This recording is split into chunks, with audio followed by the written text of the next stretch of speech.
એટલે હવે ચાપની આપણે વ્યાખ્યા તો આપી, પણ હવે એના ગુણધર્મો અને બીજા જે સૂત્રો છે એના વિશે થોડુંક સમજશું કે ચાપની લંબાઈ વિશેના નીચેના પ્રમાણે આપણે શીખાડશું. એટલે હવે ચાપ બનાવી, પણ ચાપની લંબાઈ કેવડી છે તો એ લંબાઈ ઉપરથી આપણે એનું વધારે વ્યાખ્યા આપી છે. એના ગુણધર્મો કે જો આ 0 અને R ની વર્તુળ હોય અને લઘુ AB એ કેન્દ્ર આગળ આંતરેલા ખૂણાનું, એટલે આ ચાપનું નામ જો એને કહી દીધું કે આ લઘુ ચાપ છે. કેન્દ્ર આગળ આંતરેલા ખૂણાનું માપ આલ્ફા હોય, એટલે તો લઘુ AB ની લંબાઈ એટલે એ લઘુ ચાપની લંબાઈ કેટલી થાય તો એ આને કીધું છે. એ થોડું જરા સમજાવું કે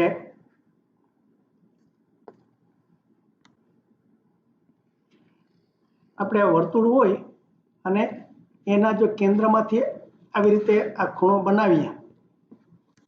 બનાવીએ, ને એને આલ્ફા એવું નામ આપ્યું. એટલે આપણે જેમ 30 ડિગ્રી કયો કે 60 ડિગ્રી કયો કે આ જે હોય, એટલે આપણે પહેલા તો લઘુચાપની જ વાત કરે છે. એટલે A અને B હોય તો આ AB લઘુચાપ છે. પહેલા તો એ નક્કી કરવાનું. એટલે લઘુચાપ એટલે એનો જે બિંદુ છે એને તમે જોડો તો કેન્દ્રમાંથી પસાર ના થાય અને આ નાનો અર્ધવર્તુળ થાય એ બાજુ બનાવેલી ચાપ છે. એટલે આપણે આના જે બિંદુઓ છે એની વાત કરીએ છીએ. તો એ ગણ થયો. તો હવે ગણની લંબાઈ કેટલી? આપણે રેખાખંડમાં જે પેલું શીખાતા કે આમાં આપણે એની પાસેની બાજુની એની લંબાઈ કરી હતી. તો હવે આ લઘુચાપની લંબાઈ કેટલી? તો આ સીધી લીટી નથી. તો સીધી લીટી નથી તો લંબાઈ માપવી કેવી રીતે? તો માપવાનું ખૂણામાં. તો જો ખૂણો માપવા માટે આપણે શું થાય, આ આલ્ફાનો ખૂણો છે. હવે ધારો કે તમે આખા વર્તુળનો ખૂણો લ્યો તો કેટલો થાય? આ 360 થાય, બરોબર? આ 360 એને અને જો એટલે આ ડિગ્રીમાં, અને બીજો ખૂણો શેમાં મપાય? આ રેડિયનમાં મપાય. એટલે ખબર નહીં રેડિયન અહીંયા તમારે બહુ સ્પષ્ટતા નથી કરતા, પણ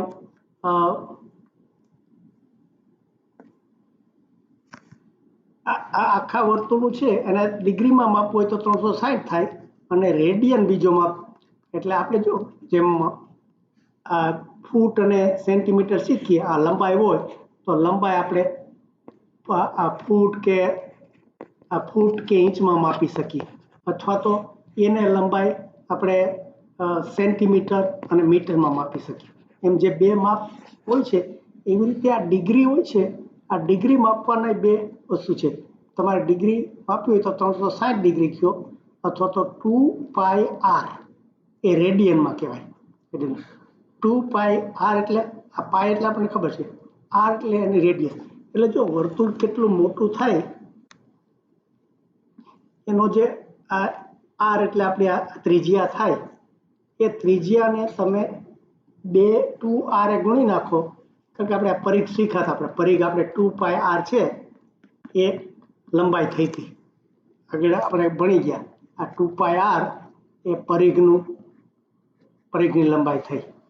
એટલે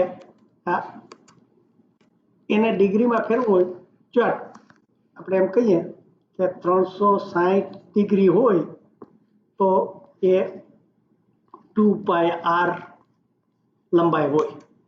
તો આપણે તો અહીંયા આલ્ફા છે, આલ્ફા એટલે ખબર નથી આપણને. આલ્ફા એટલે 30 ડિગ્રી હોય, 60 ડિગ્રી હોય, ગમે તે. એટલે તો શું થાય, આ જે લંબાઈ છે આ લંબાઈ આપણે કેટલી થાય?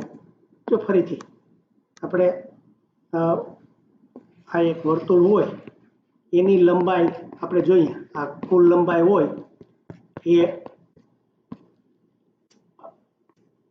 2πr થાય. r એટલે આ ત્રિજ્યા છે, બરોબર? એટલે એક રીતે. અને બીજી રીતે જોવું હોય તો અહીંથી જે આખું ડિગ્રીમાં જોવું હોય તો આ 360 ડિગ્રી થાય. જો તમે અહીંથી આનો ખૂણો બનાવો, અહીંથી આ 90 ડિગ્રી થાય, પછી આ લ્યો તો તમે અહીંથી આ લ્યો તો 180 થાય, આ 275 થાય અને આ ઘડિયાળનો કાંટો જો ફરીને પાછો અહીં આવી જાય તો એ 360 ડિગ્રી ફેર્યો કહેવાય. એટલે આ 360 ડિગ્રી ખૂણામાં મપાય. આ જો લંબાઈ 2πr થઈ. હવે 2πr ને 360 ડિગ્રી એટલે મારે લંબાઈ આખાની નથી જોતી. મારે લંબાઈ આજે બે આ નાની એક લઘુચાપ મેં દોરી. આ લઘુચાપ દોરી મારે એ અને બી પોઈન્ટ છે એમાં મારે આટલાની જ લંબાઈ જોઈએ છે, આખાની નથી જોતી. તો આખાની લંબાઈ આપણને ખબર છે 2πr છે. આટલા ટુકડાની લંબાઈ મારે જોતી શું કરવી જોઈએ? તો એ ખૂણાની રીતે મપાય. ધારો કે હું આને આ બે બિંદુને જોડી દઉં અને એની વચ્ચેનો ખૂણો છે એનો કંઈક ગમે તે આપણે ABCDમાં જેમ બીજગણિતમાં નંબર આપીએ એવી રીતે આલ્ફા ખૂણો થયો આ ચાપને માટે. તો હવે આલ્ફા ખૂણો થયો આપણે આના ઉપરથી કરીશું. જો આ 360 ડિગ્રી હોય તો એની લંબાઈ 2πr થાય. તો આલ્ફા ખૂણો હોય તો કેટલી થાય? આપણે કીધું 360 ડિગ્રી એટલે આખો ઘડિયાળનો કાંટો ફરી જાય એ 360 થાય. તો મારે આખાનું નથી જોતું, મારે આટલું જ આ જે લઘુચાપ છે એનું જ મારે માપ, એનો જ લંબાઈ જોઈએ છે. આની લંબાઈ મારે જોતી હોય તો શું કરાય? આટલી આપણને ખબર છે કે આખા ગોળાઈની લંબાઈ 2πr થાય અને એનો ખૂણો 360 થાય. તો મારે ખૂણો જો આલ્ફા હોય તો આ લંબાઈ કેટલી થાય? તો કે આને આપણે શું કહીએ કે 2πr હોય તો આપણે આ બધું શીખી ગયા. 360 ડિગ્રી થાય, અરે સોરી, આ 360 ડિગ્રી હોય તો 2πr થાય લંબાઈ. પણ એને બદલે જો આલ્ફા હોય તો કેટલું થાય? તો આપણે આ મૂકી શકીએ કે 2πr ગુણ્યા આલ્ફા ને ભાગ્યા 360. હવે 360 ને આ બે છે અને હું છેદ ઉડાડી દઉં તો આ 180 રહે. એટલે આ ચાપ જે છે, આ ચાપ AB ની જે ચાપ છે એ ચાપ એ લઘુચાપ છે. તો હવે એનું લંબાઈ કેટલી આવી? પાઈ આર આલ્ફા છેદમાં 180. એટલે જો આમ ગોખી નાખવા જાવ તો બધું અઘરું પડે, પણ આ વર્તુળની રીતે સમજી લ્યો તો આ એ સીધું પડે કે 360 ડિગ્રી એ 2πr થાય તો આલ્ફા એ કેટલું થાય? આપણે ભાગાકારના આવા શીખાતા કે 360 એ 2πr થાય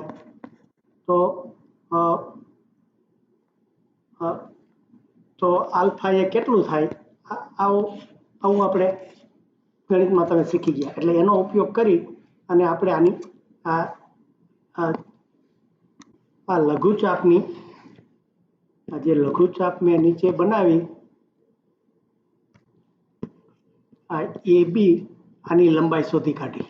જો આની લંબાઈ એટલે આ બધા બિંદુઓ છે, આ AB ની લંબાઈ, AB ચાપની લંબાઈ, આ લઘુચાપ છે. જો આપણે બે કર્યા હતા કે એક જ બિંદુમાંથી બે જુદી જુદી ચાપ પડે તો આનું પાઈ આર આલ્ફા, એટલે આલ્ફા એટલે આ જો એનો આપણે જો ખૂણો બનાવવો તો એને ભાગ્યા 180 થાય. હવે આ લઘુચાપ. હવે ગુરુચાપનું પણ આના ઉપરથી જ આપણને મળે. ધારો કે ગુરુચાપ એટલે મારે આ જે ઉપરનું છે એનું મારે જોઈએ છે. આ ગુરુચાપ, આ AB ગુરુચાપ હોય તો એની લંબાઈ કેટલી? આ ગુરુચાપ હોય તો એની લંબાઈ કેટલી? તો મેં જો પેલા કીધું હતું કે આપણે આખા વર્તુળનું જો પરિઘ માપીએ, આ લંબાઈ માપીએ તો એ 2πr થાય. બરોબર.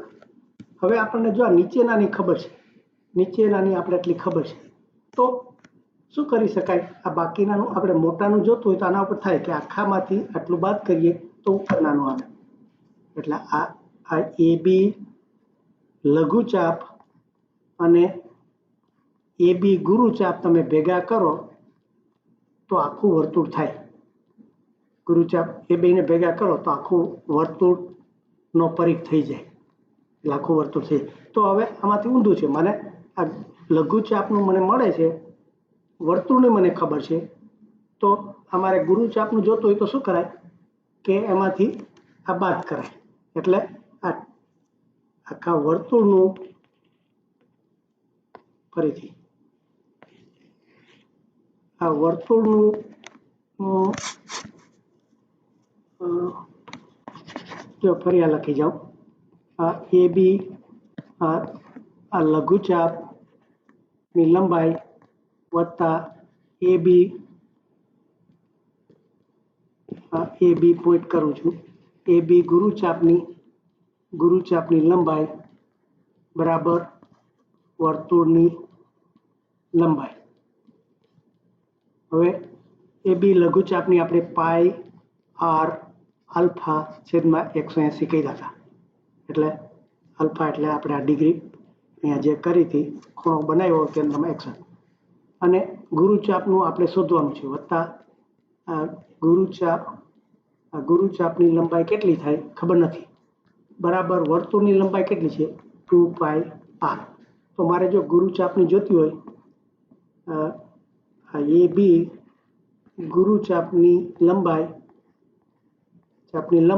તો આને પેલી બાજુ ફેરવી નાખવાનું છે, એટલે 2πr minus pi R alpha છેદમાં 180.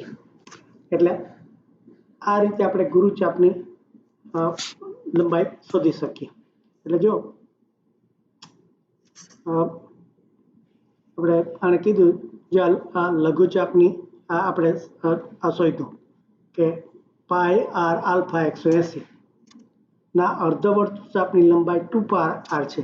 એટલે હવે આ અર્ધવર્તુળને ગણ્યું નથી, પણ આપણે કીધું કે આખા વર્તુળની 2πr હોય તો અર્ધવર્તુળની એટલે અડધાની કેટલી હોય, તો કે આનાથી અડધું, તો એનાથી અડધું એટલે કેટલું થાય πr થાય. આ 2πr છે તેને બદલા, એટલે આ રીતે એને અર્ધવર્તુળની.